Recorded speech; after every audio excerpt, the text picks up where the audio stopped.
Judith Miller, the last time we spoke, we were in D.C. at the Right Online conference, Right. and we had lunch. Yeah. And it struck me that someone should have filmed the conversation that we had together, because I think the world needed to see sort of what we talked about. A lot of people hate you. A lot of people hate me too. The difference is that you are someone who was part of the mainstream media, who was on the inside. Let me ask you, why do you think they hate you so much? I think journalists who poke holes in comforting narratives tend to be subjected to a fair amount of scorn. And I've spent my whole life trying to poke holes in comfortable narratives. And I'm still doing it, and I won't stop. And I think that annoys people. And so this is some of what people have written recently. Let me read you some of this. This is writer Michael Moskowitz. If you thought being grilled by Jon Stewart was tough, wait till she gets to hell. She is either evil or stupid. I'll go with evil or stupid. Hell, she's both. And this is from Valerie Plame. Your attempt to rewrite history is both pathetic and self-serving. Judith Miller is a fraud and a heartless creep. How do you deal with that type of vitriol? You just ignore it. You ignore it. I mean, I don't read a lot of Twitter feeds like that. I tend to block them. I don't waste my time with people who are just into ad hominem arguments about other people. I never have. There's a lot of that kind of visceral hatred around, and it doesn't do any good. It just takes up my time. It means that I'm not reading a paper I should be reading, or not making a call I should be making, so I ignore it. Does it affect you? Oh, of course it affects you, in that there are people out there who don't even know you, who despise you, who probably have never bothered to read your books or your stories, or take a look at what you've done in your career. But I expect it. I mean, it goes with the territory. So you have written a book about your years at the New York Times, and specifically the reporting you have done about Saddam Hussein's weapons of mass destruction. Right. What did you learn about yourself when you wrote the book? I learned I had a very poor memory, which I always knew, and that becomes a very important part of the narrative of this book. Talk about how you think people are trying to rewrite history or change the narrative for political reasons. Right. I think because this war, I was opposed to the last war that was fought in my lifetime, that was not a war in Iraq, but Vietnam. But this war, the war in Iraq, prompted the same kind of passion and polarization in our society. In fact, interestingly enough, even though over 50,000 Americans died in Vietnam, and Lord knows how many Vietnamese, the passions prompted by the Iraq War, I would say, were more intense. The polarization was more intense than the war in Vietnam, than over the war in Vietnam. And that surprised me. But because people hated the decision to go to war, once the war began to go badly, because they hated that so much, and because they felt it was, quote, a war of choice, which I think is kind of a not helpful phrase. All wars are wars of choice. But because they hated it, they had to find someone to blame for it. So they decided that not only was it the president and the vice president and Donald Rumsfeld, there was also a little cabal of neocons who had pushed a false narrative to take the country to war. And then the press became part of that little cabal and conspiracy. Everyone conspiring to take the country into a phony war for, quote, imperialistic, or who knows what reasons. Maybe just because we could. We had a big army and we had done so well in Afghanistan, and so we were ready to kick more butt because of 9/11. That's the narrative. And I always thought, even reporting at that time and now, that that was a false narrative. That's not what happened. Now, I didn't cover the decision to go to war. I was not party to, and I didn't grill people about the reasons why we went to war. But I did know, working on the WMD end of that decision, that the people who told the president what they suspected Saddam Hussein had in his arsenal were absolutely convinced that they were giving him the information he needed to protect the country from another and even worse 9/11. And that was why I believe he went to war, though I can't get inside his head. But he writes about this himself, as does Cheney, as does Condi Rice.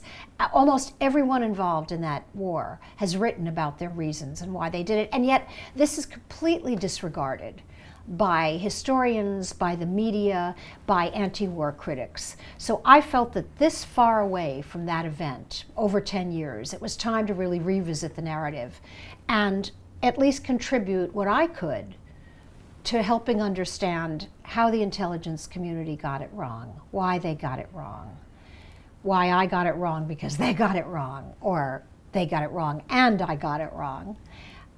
This book is full of acknowledgments of error, because that's what journalism is, trial and error.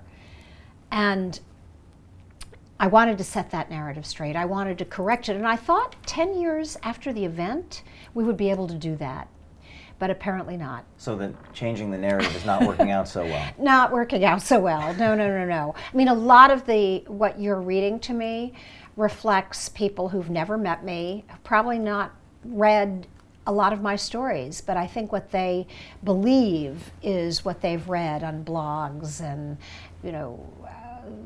the media critical of the war, that I was part of a cabal, and the fury and the hatred that is apparent in what you've read to me is reflected. So in many ways, you're now taking on this machine, this narrative that you're taking on. And why do you think they have blamed you? I mean, Dick Gephardt and Hillary Clinton and countless others that you point out. Why you? Well, because I was, first of all, I was always a kind of prominent journalist who had made lots of waves, working at the most prominent and influential paper in the United States and perhaps in the world. I mean, the New York Times was that. And because other papers followed our lead, we set the tone, it was said, though I believe every paper came to the same conclusion, more or less independently, except for one of them that we could talk about later. But so because I was often first with these stories, and I wrote more of them because my beat was WMD, if I hadn't broken news, I wouldn't have been doing my job. But because of that prominence, I think that made me a natural target. There's probably also a sexism factor. Others have suggested that to me. I was so used to dealing with sexism at that point that I kind of discounted it as a reason. But I'm sure, a woman with very pushy elbows is a natural target. When you were in D.C. and you were at the Red Online Conference, you ran into patriots, rabble-rousers, independents, renegades, guerrillas, people who've spent their entire career, myself included, trying to create news when we had no ink at the New York Times. We didn't have the access, we didn't have the platform. And we have succeeded in some small ways on breaking those floodgates. But when I met you, it seemed, and Melissa shared this with me as well, it seemed like your world was kind of thrown for a loop when you met these people and you realized there was this whole other universe that maybe you didn't know of.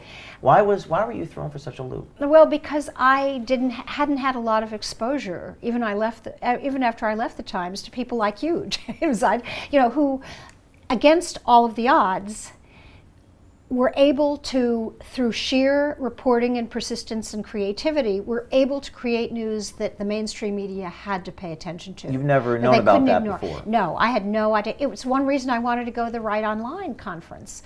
I've always wanted to discover new people, new things, new voices, and I heard a lot of them. But you're not right-wing. You're not conservative. Not at all. In fact, I think that may be part of the problem for some people. I'm hard, as are you, to categorize. I don't fall into a political category, a neat political category. I'm socially liberal. I'm very conservative when it comes to national security, or I should perhaps say hawkish when it comes to national security, but I'm not, I have no camp. I don't, it's uncomfortable to be political independent, but that's what I've been for so long, and I suspect people like you are as well. That people can't naturally rally around me on one side or the other. There's always something that I'll say that will annoy people or with which they will disagree. So the people that you met and the spirit of this type of independent journalism, that's not a political spirit. That's a kind of a special something. How would you put your finger on it? How would you describe what it is that you do and did and what it is that we do? It's skepticism that unites us. It's challenging conventional and comfortable narratives. It's opening yourselves up to an idea that at first seems absurd or even repugnant, but hearing the other person out. Now, some people consider that the heart of liberalism, but I found much more of it at Right Online than I did a lot of traditionally, classically liberal circles. Yeah, are things changing in journalism when people are trying to seek the truth? Yes, I think there is increasingly a double standard.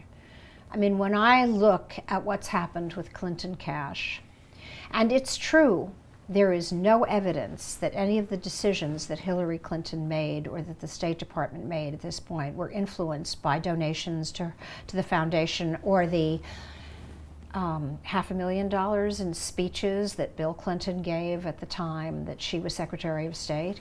There's no evidence of that. But if a Republican president, if George Bush had done that after he left office, or if his wife had been working in the government at the time that he had been a retired president, can you imagine the outrage, the endless editorials, the invective that would have been hurled at it? So there's now a double standard. Barack Obama can make terrible mistakes for which many in the media will give him a complete pass because he's Barack Obama, the first black president of the United States. Whereas if Dick Cheney says something outrageous or questionable, the entire world comes down on him. I just find my skepticism, and I think yours, was always directed at anything that just didn't feel or smell right. Right. And I hold all politicians to the same standard. I am skeptical of all of them. Where did you get your skepticism from? Your childhood and your career? I think so. I grew up in Las Vegas. Partly. I grew up mostly in Los Angeles, but I also spent some time growing up in Miami and Las Vegas. And I lived 60 miles, Las Vegas was 60 miles from the Nevada test site, where all of our, just about all of our large nuclear weapons were tested first above ground and then underground.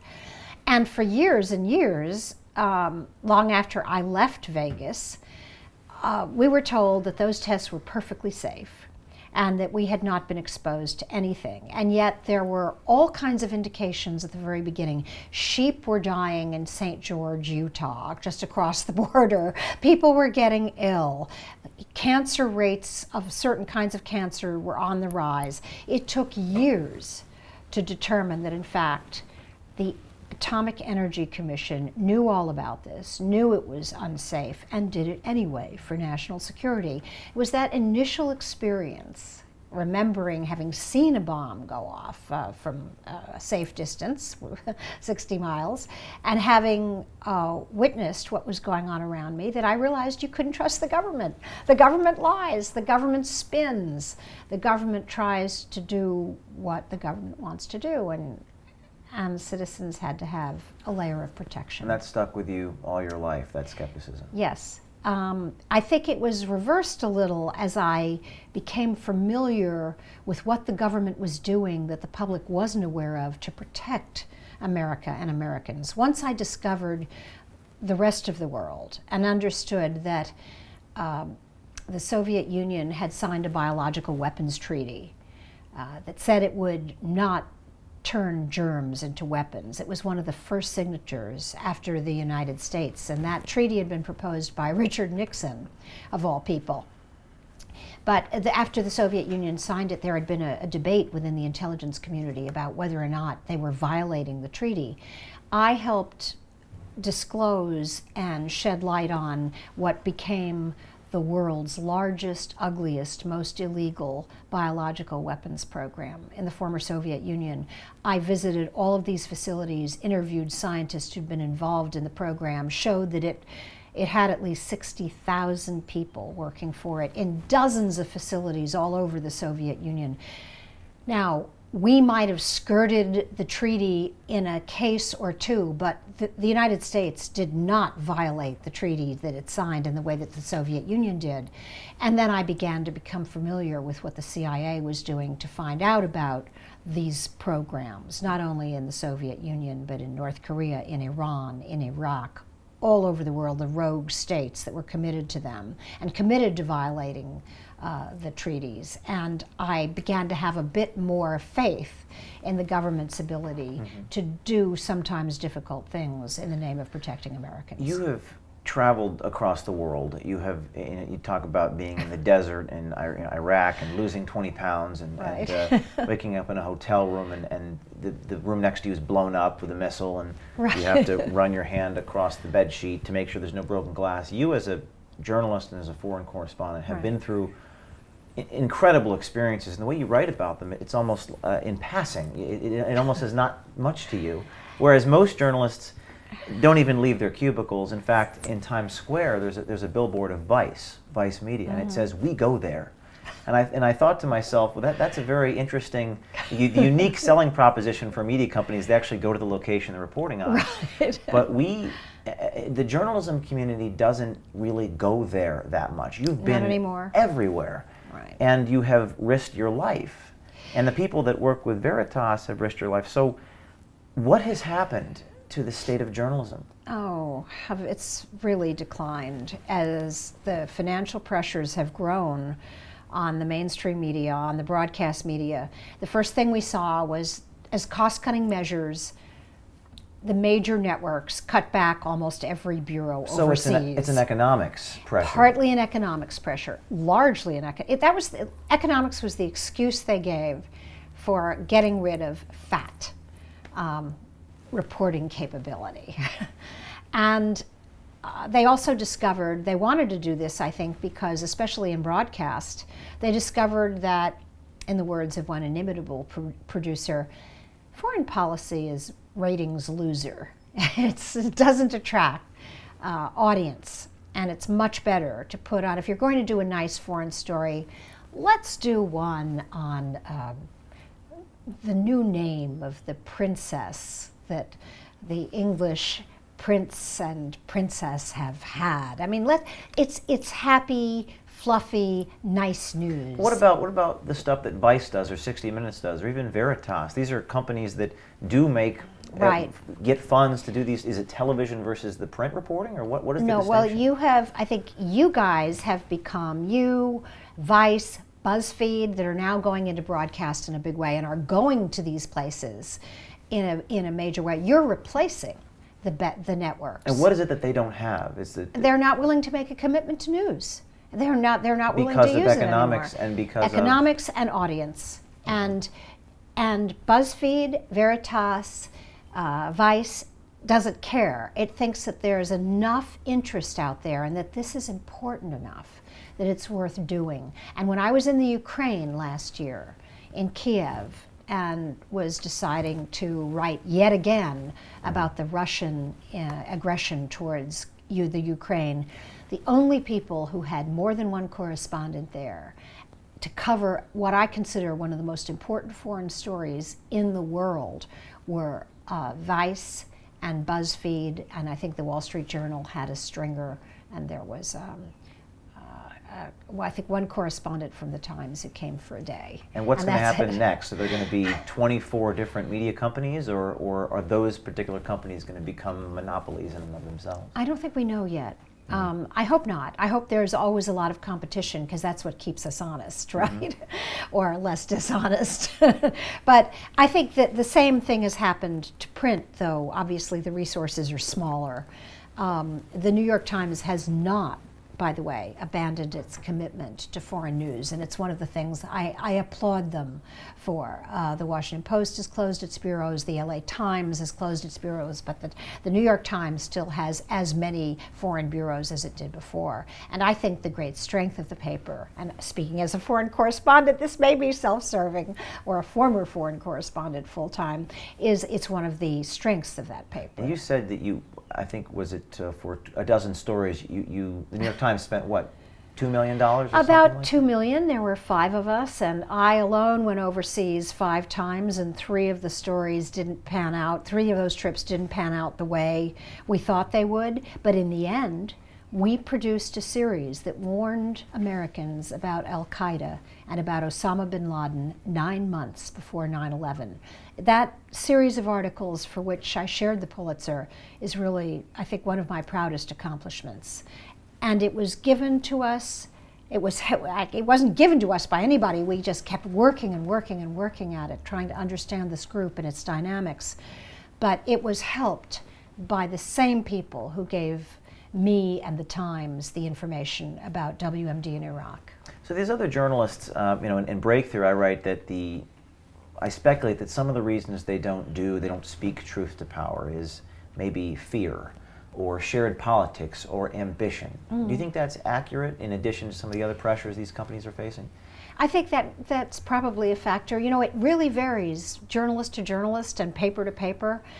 Now, American journalism, I believe, and I think you won't disagree, has moved in the direction of European journalism, and that is that every paper, every news outlet has a point of view.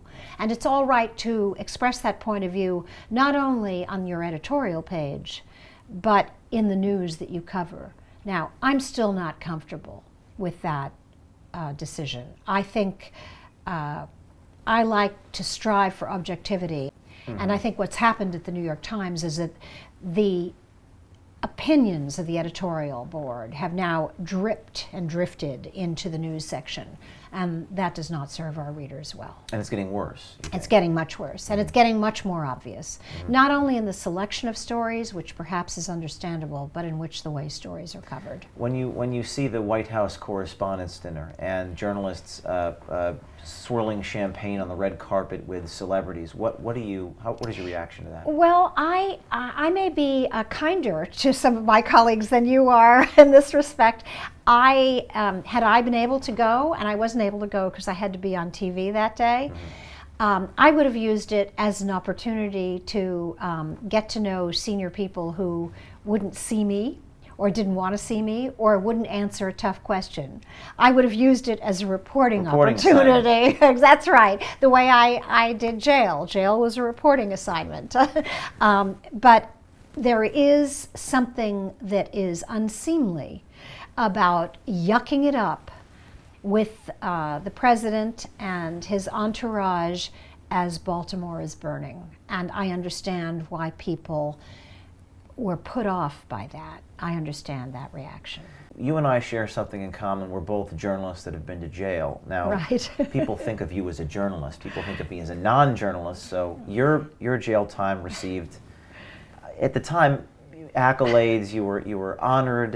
You had people visit you. Right. You had 100,000 emails from people. I think so. Yeah. 100 and Yeah, I didn't flowers count them. and Yeah. cards and. After I came out, I didn't have them in jail. So you're in jail for 85 Yeah. days for refusing to betray a source. Right. Tell me about your jail time. It was interesting. I mean, I know people, my friends, even my close friends say, how could you have done that? I mean, they still are horrified by it. And the people who visited me in jail were even more horrified because they said I looked terrible and dark green was not olive green was not my color. But for me, it was a time to really reflect. It was difficult. But once I decided I would consider it a reporting assignment, it was not uninteresting. I found I'm a little claustrophobic.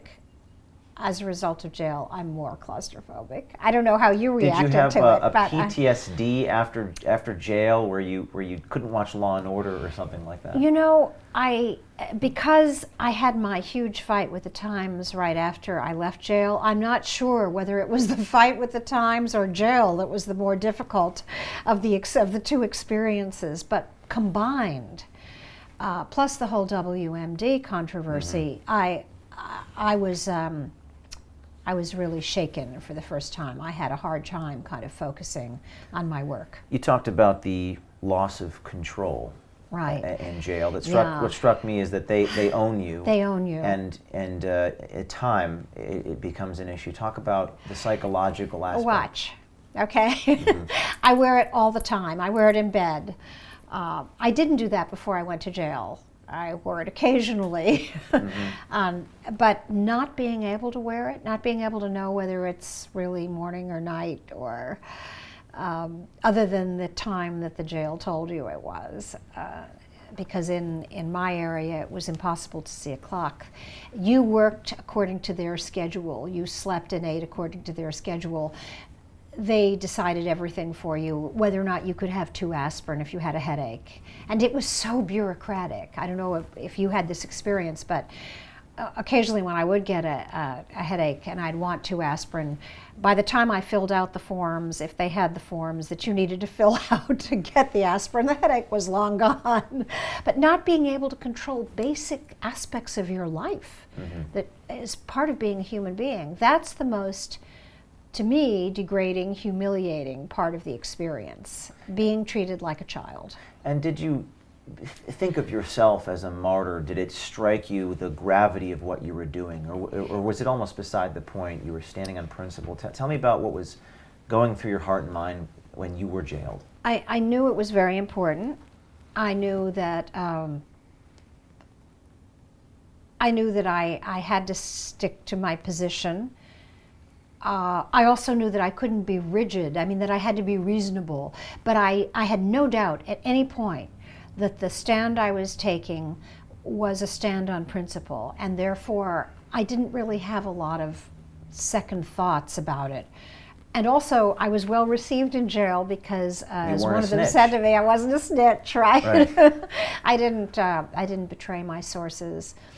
I learned after I left jail that some of the women I really liked a lot were among the most violent of the prisoners, but I had no awareness of that in jail, and it was an interesting opportunity for me to meet people I wouldn't have otherwise met. You still stay in touch with any of them? Yes, a couple of them, yes. And I was always surprised at who was in jail and why. And I came out a strong believer in the need to reform the criminal justice system. I mean, most of the women, there were about 75 in a jail full of several hundred people, so most are men. Most are you and your people, right? These women, they didn't need jail. Most of them really needed drug counseling. They needed marriage counseling. They needed to know that there was an alternative to picking up an ice pick after they'd been beaten up for the 20th time and lash out at their husbands or significant others. They needed help and assistance, and the last thing they needed was jail. And yet, for some, in Alexandria, Virginia, which was a small town, jail was a family enterprise. There were women whose husbands were in jail, children were in jail, at the same time that they were. So it made me think a lot, not only about how blessed I was, how blessed I'd been all of my life, but also how unfair the system is for so many people. You talked in the book about how you were in jail for 85 days, but there was a chance that you could have been in jail a lot longer than that. Oh, yes, yes. My lawyers were divided over strategy. The lawyer who initially represented me, a great First Amendment lawyer, Floyd Abrams, who won the Pentagon Papers case and is a hallowed name in First Amendment circles, he really believed that if I served out my entire term in jail, that the special prosecutor would not renew the grand jury for another 18 months and would not charge me with criminal obstruction of justice for not cooperating. The other lawyer I hired when I decided I needed a second opinion. I mean, you wouldn't have surgery without a second opinion. I think I should have hired a second opinion earlier than I did. But Floyd Abrams represented the New York Times and me and Matt Cooper, who was another journalist who had been caught up in this Valerie Plame investigation. And I wanted someone who just represented me. And so I hired Bob Bennett of Skadden, then of Skadden Arps. And he thought this strategy was nuts. He thought that the special prosecutor most certainly would renew the grand jury. He would convene a new grand jury, and he would charge me with criminal trespassing. And what the Times had told me would be only 4 months in jail, what would risk being at least 5 years in jail, and possibly a conviction on a criminal felony, which is obstruction of justice. And I hadn't been told that when I made the decision. By the way, I would have made the same decision since I thought I couldn't get an agreement from my source to let me cooperate. But once my source decided or communicated to me that he wanted me to testify, he said that he had always wanted me to cooperate, then I had another choice. Do I stay in jail to make a point, or do I stay in jail to honor the request of my source? I also stayed in jail an extra month so that I could deny the special prosecutor the right to go over my notebooks. He wanted all of my notebooks. He wanted to ask me about other sources. He wanted to ask me about questions that were unrelated to the issue at hand. And I stayed in jail another month until he changed his mind. So I really felt that because of my stand and my extra month in jail, we had won. I mean, we had actually preserved what I had gone to jail to protect. And the Times didn't see it that way. So these Reporters Without Borders and these people who were championing you as a protector of the First Amendment and standing on principle, something then happened where they no longer supported you. Things changed. Some of them. The Reporters Committee went on supporting me. Individuals did not within that organization, but intelligent people can disagree. But as Lucy Dalgleish, who was the head of the Reporters Committee, said, only you were in jail, and only you had the right to make that decision. And when another journalist is willing to go to jail to honor the principle that you honored, then they have a right to criticize you. Other than that, no. Also, the Society for Professional Journalists gave me a First Amendment award, which is still very important to me and I'm very proud of. So not everyone was convinced that, not everyone sided with the New York Times. But look, it was tough not to side with the Times. The Times is a very powerful newspaper. People either want to appear in the Times, they want to be quoted in the Times, they want their stories to appear in the Times, they want to be written about favorably by the Times. Right. So to go against the New York Times is an act of some courage. Although maybe you can simultaneously take them on and be covered by them, as what Veritas has done. Was it Clark Hoyt, who was the ombudsman? 6 years ago, he printed an op-ed saying that they were very slow to tune into the Acorn scandal. Yes. They covered it favorably and they've defended me. But in your case, it's a little different. Well, because that's right. I was closer to home. I was, as the Muslims would call it, a kafir. A heretic, a traitor to my faith. An apostate, yes. An apostate. You were an outsider who hadn't received sufficient attention. That's right. But also, by the way, look at the stories. Look at the IRS scandal. Do you really think that the IRS scandal would be receiving so little publicity if a Republican conservative president was in the White House? I don't. And the Times is covering the Schweitzer book. The Times is right, and this is the Washington Post too. Right. But some have said, and maybe you can provide some insight, that the New York Times is not the biggest fan of Hillary Clinton. This is true. And any insight as to why? I think I have a good memory about this part of it. A friend of mine at the New York Times is Jeff Girth. He is one of the great investigative journalists of the United States. Jeff, who is kind of left of center, can I say? And we've been friends for long before we joined the Times. We were in the anti-Vietnam War movement together when we were both starting out. And he wrote the first story that was really critical of the Clintons. It was Whitewater.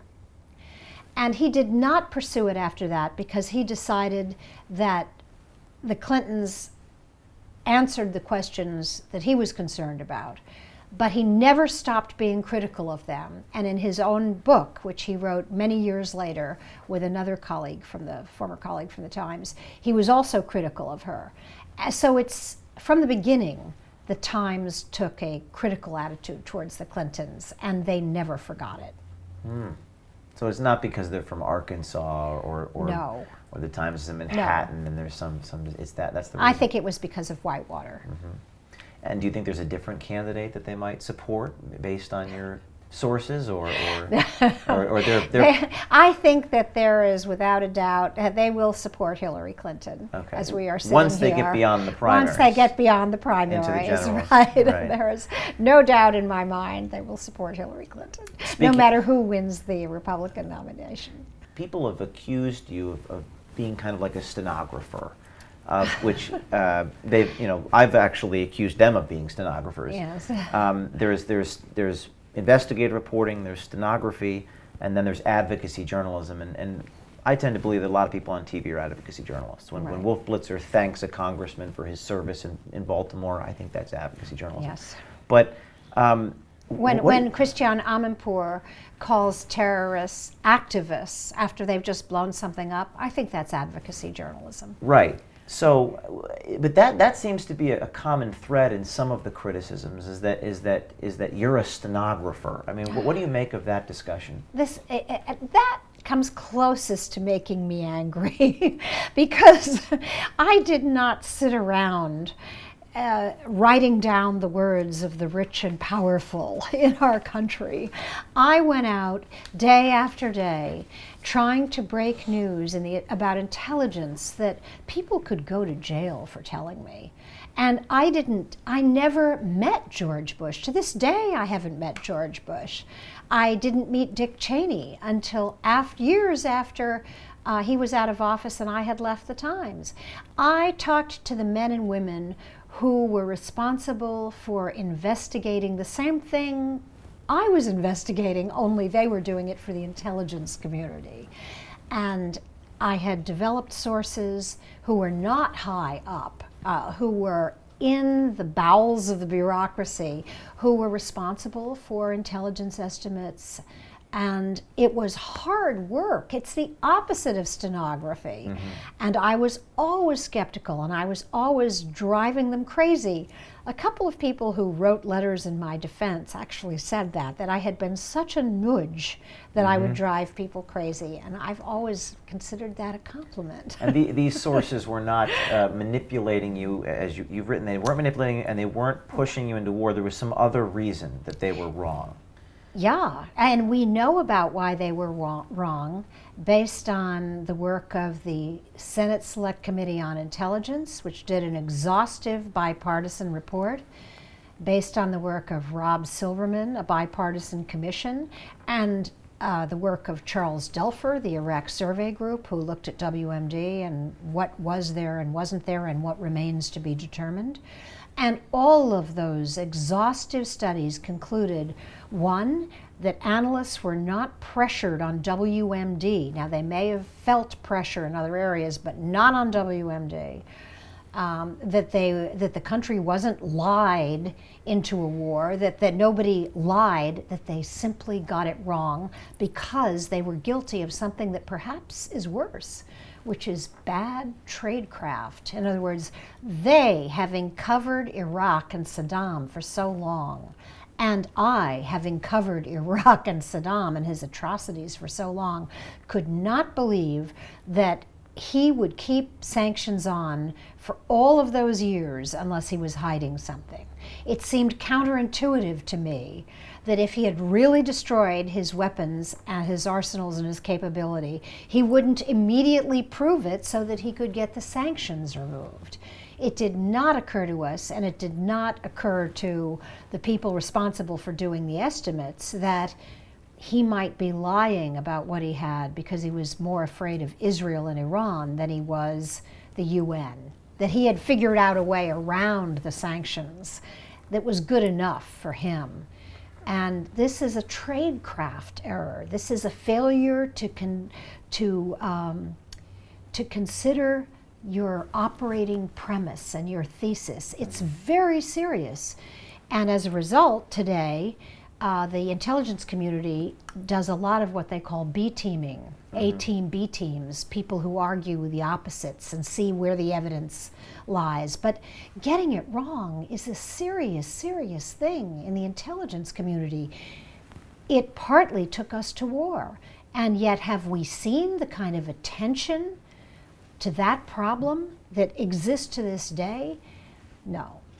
If it had been the opposite, if you had relied on sources who told you not to go to war, right. it is unlikely that the same people would hate you as much. That's absolutely it's a narrative. true. Exactly. It's a narrative that they have, right. And you're in the way of the narrative. I was, and one thing I do in this book is I look at the stories that I wrote and showed why I wrote those stories.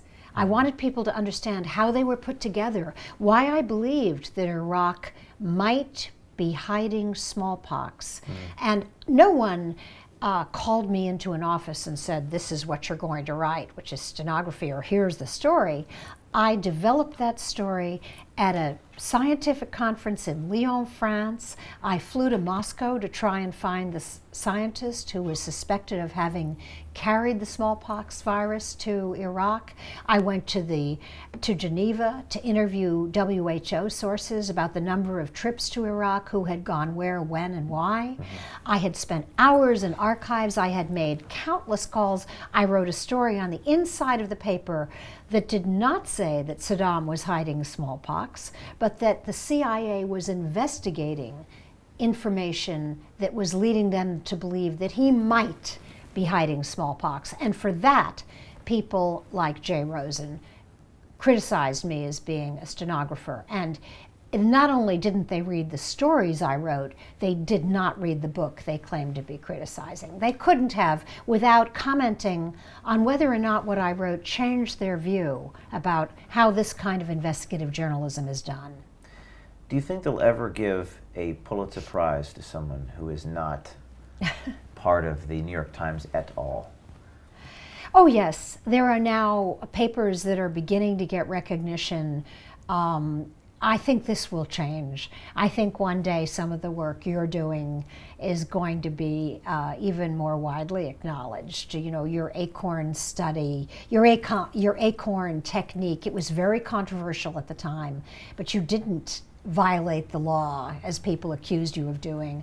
I think as journalism becomes more decentralized, as there become fewer places like the Times with that much influence, and when there are more competitors, that could actually be a good thing for our profession, because people who wouldn't have a voice before will now have a voice, and they'll have a following and a chance to build credibility over time.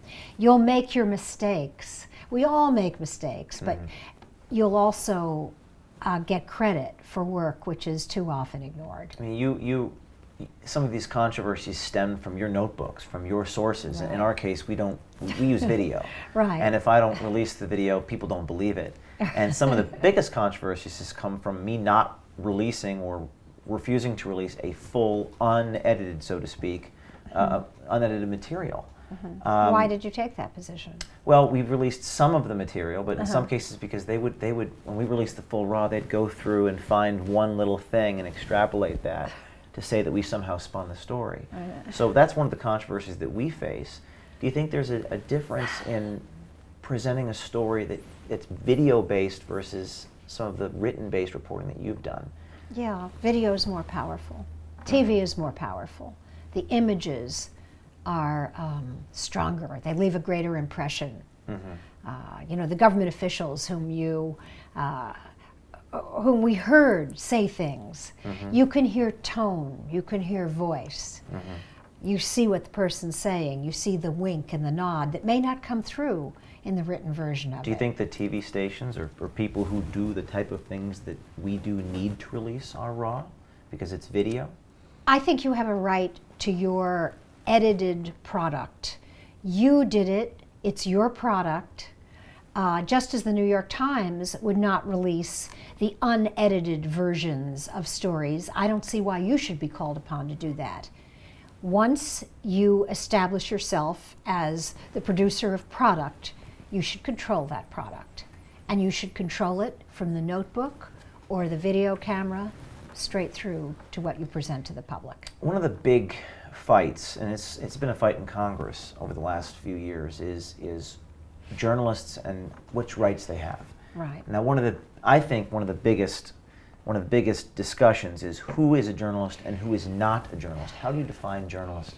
I have a pragmatic, this won't surprise you, I have a pragmatic definition. If it walks like a duck and quacks like a duck. So it's what you do. It's a duck. It's your, what you it's do. Your behavior. That's right, and what you produce. If I don't care exactly how you produce it, people have often criticized people for not doing things the way the New York Times does it. I think that's unfair criticism. If you are collecting news to disseminate to the public, either for a profit or not, by the way, because I think some of the best investigative journalism is going to come from nonprofits in the future. And if you are true to the standards and ethics of our profession, you are a journalist. And I defended Josh Wolf, who sat in a jail in California for a year because he wasn't considered, he didn't meet someone's definition of a journalist. I thought that was unfair to him. I thought it was a betrayal of the standards of our profession. But I will acknowledge this, and I think this is where you're going, James. It makes it harder to provide special protection, legal protection for journalists if you define it as broadly as I wish to. One of the journalism cardinal rules is you're not supposed to make yourself the story. Yes. What you and I have in common Right. is that we have become the story, not necessarily in my case on my own willingness to become Right. the story. But they make us the story. They make me the story to deflect from what it is that we expose. Yes. You've become the story, pun intended. You've become the story, and do you think that that's something that necessarily has to happen these days? If one breaks a big story, Peter Schweitzer is becoming the story. Yes. When you break news and you change narratives, do you necessarily become the story? Yes, I think you do in this day and age. Especially people who are independent, because people like you and Peter Schweitzer are somehow more suspect because you don't come from large mainstream news organizations, and therefore it's easier to make you the story, to make the real story go away. In my case, it was harder. But one of the things that's been most disappointing to me is that there is a lot of news in my book. News about WMD, news about the fabricators, quote, defectors whom I interviewed, news about Scooter Libby, news about the surge, because four very influential people in crafting and fostering the surge, which turned things around for America in Iraq, were quoted as saying that because Scooter Libby was taken out by this unwarranted investigation, the surge may have been delayed by years. There's a lot of news in this book, and yet the mainstream media, with the exception of the Wall Street Journal and a couple of other news organs, have not covered it. They prefer instead to review Judy Miller rather than what Judy Miller has written. Right. And I find that really a betrayal of their craft, and I'm very disappointed in it. I'm especially disappointed for Scooter Libby. Well, maybe we're learning that facts don't matter as much as narratives. Right. It used to be, James, as you and I have discussed, that we were all entitled to our own opinions. We were not entitled to our own facts. In this day and age, we seem to be entitled to our own facts, as long as they are politically convenient. So now that the personal has become part of journalism in some cases, can you talk about, I mean, the question I get asked the most when I speak to audiences, and this is a strange question, do I fear for my life? How on earth did I do this? What was my upbringing like? People look at me like an alien, even people who support me.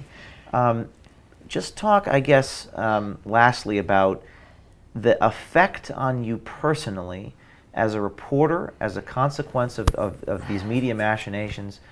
What has the effect been on you, on your family? What does it take to go through what you've, and what have you learned personally? Well, I've learned what I always believed in the beginning, which was that to do the kind of reporting I did, it usually helps to be young. And I look to people like you as the kind of next generation that will carry bold, sometimes infuriating journalism forward, journalism that will be controversial. In my case, there's two effects. One is an effect not because of the story, not because of what's happened to me, but what's happened to the area I cover. I'm going to say something here that will depress many of the young, aspiring journalists who are out there in the field in Syria and in Yemen. If you're an American and you don't have another passport, you probably shouldn't be there, because you risk becoming the story.